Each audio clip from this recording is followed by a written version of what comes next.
It cost advertisers about $4 million for a 30-second commercial during yesterday's Super Bowl. Add to that, even more money spent to hire talent and produce the mini spectacles. But when all is said and done, our company's getting their money's worth. Torbay is a creative director with Yield Branding. So do you have a short answer to that? Are they getting their money's worth? I think they are getting their money's worth. I think it's one of the few times during the year when actual civilians pay attention to advertising as a medium. I mean, I think most of the time we're trying to sort of interrupt whatever entertainment they're watching and steal their attention away from that. And people are actually tuning into the Super Bowl because they want to see how good the ads are. So that's a huge opportunity. Now, I noticed in the last few years that many of these ads are being leaked up to 10 days before the event on the internet. I'm seeing them all in multiple versions of them as well. Is this a strategy that's going to make me even more interested in seeing it yet again during the game? Because I actually saw most of the commercials this year before they ever aired. Yeah, I sort of feel the same way. I think it's on the verge of sort of spoiling the phenomenon that's been created. I mean, I understand why advertisers want to do it. It's sort of like retailers in Canada who looked at Boxing Day and said, wouldn't that be great if it lasted longer than 24 hours? And that's how we ended up with Boxing Week. And I think advertisers are probably trying to do the same thing, and they wish the phenomenon of the Super Bowl lasted longer than 3.5 hours. The question is whether or not when people see the ads beforehand, when they do see them during the Super Bowl, are they sort of less blown away? And in fact, the ads that they haven't seen during the Super Bowl are the ones that go, oh, didn't see that one coming. We're looking at Cy doing his dancing with the pistachios here behind us. There's the one we did see coming, isn't it? Yes, we should have known that one would be there.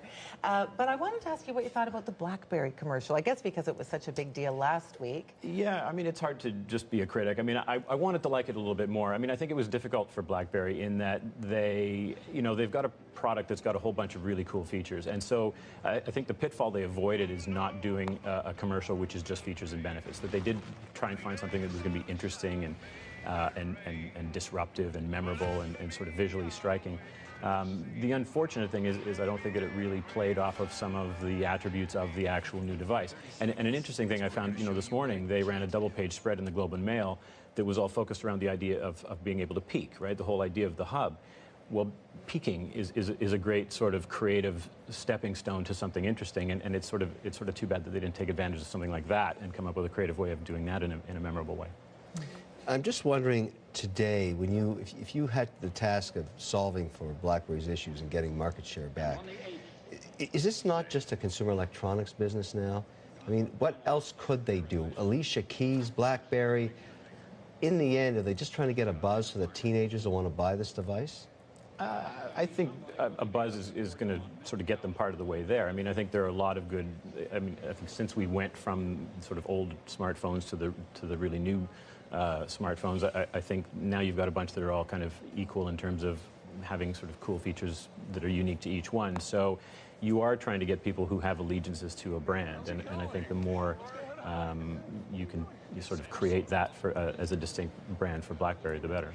Was there any ad that you saw last night that you were excited about as a person in advertising, where you thought, wow, this is great? Yeah, the one that really jumped out for me, and it was one that only ran in the U.S., and it was interesting how much buzz it generated on Twitter and sent people heading straight there to find out for it, was the Dodge Ram spot. It was based on what can only be described, I think, as a sermon by Paul Harvey about farmers, and just a hugely emotional spot. I mean, the interesting thing about it, and from people that I spoke to who were watching the game in the U.S., is it was the third quarter, so people were kind of sick and tired of the game, a little bit sick and tired of looking at all the new ads, and in the living rooms across America, when this ad came on, the rooms just stopped because it really just came out of nowhere and smacked people. And I think that's a great example of an ad where if you'd leaked that out a couple days ahead of time, it wouldn't have worked. It had impact. Okay, well, thanks for being here. We appreciate it.